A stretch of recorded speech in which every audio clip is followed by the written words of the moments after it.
You're watching Mirror 7 News. Stay informed, stay ahead for more news. Hey everyone, I want to talk about what happened at Villanova University on Thursday. It was a really tense situation, and I think it's important to unpack what went down. So around the afternoon of August 21, 2025, Villanova University, a private Catholic school just outside Philadelphia, sent out an active shooter alert. Students and staff were instructed to move to secure locations, lock doors, and basically barricade themselves in place. The alert specifically advised people to stay away from the law school area, Scarpa Hall, and told everyone to remain in place until police gave the all clear. The response on campus was immediate. Videos that circulated on social media showed students running and taking cover, emergency vehicles arriving in large numbers, and armed officers moving through parking garages and around buildings. The timing was especially stressful, because this was the first day of new student orientation for the class of 2029, which included events like a family resource fair and a picnic.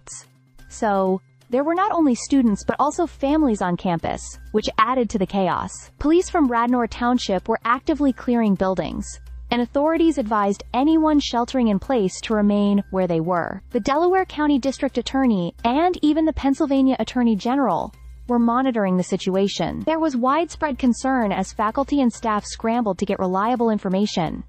Many were off campus, but they were messaging each other frantically, trying to understand what was happening. Then, later in the day, Villanova University's president, Reverend Peter M. Donahue, clarified that the alert was triggered by a cruel hoax. He confirmed that there were no active shooters, no injuries, and no firearms found on campus.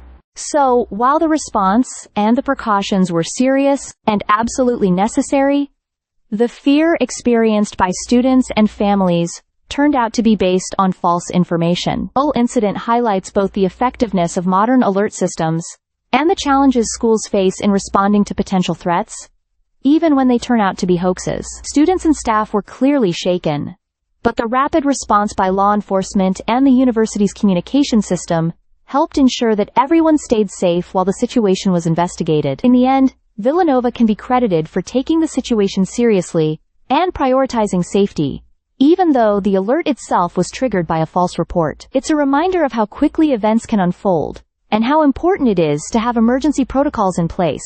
Protocols that were put to the test, even if it was a false alarm. Stay subscribed for more videos.